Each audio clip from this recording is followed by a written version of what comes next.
మంత్రివర్యులు సిద్దిపేట శాసనసభ్యులు, అదేవిధంగా మరి దేశపతి శ్రీనివాస్ గారు ఎమ్మెల్సీ గారు, అదేవిధంగా రసమణి బాలకిషన్ గారు, తర్వాత మాజీ శాసనసభ్యులు మరి తెలుగు అకాడమీ పూర్వాధ్యక్షులు నందిని సిద్ధారెడ్డి గారు నలుగురు ఈ పుస్తకావిష్కరణలు చేయాల్సిందిగా విజ్ఞప్తి చేస్తున్నారు.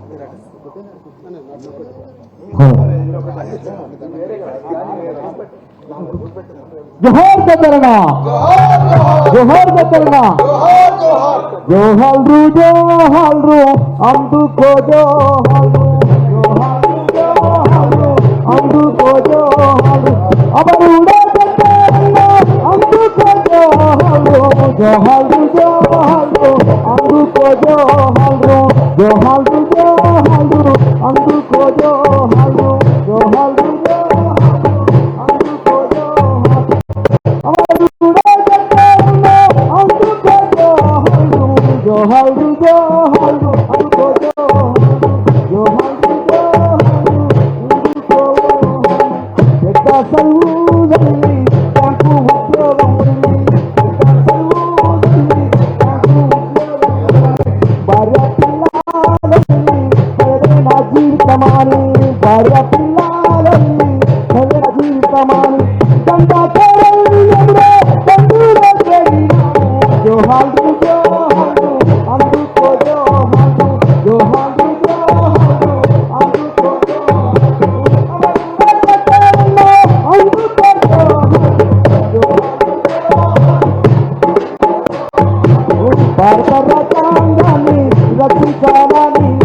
తిరుపతి రెడ్డి గారిని కార్యక్రమంలో మాట్లాడవలసిందిగా కోరుతున్నా.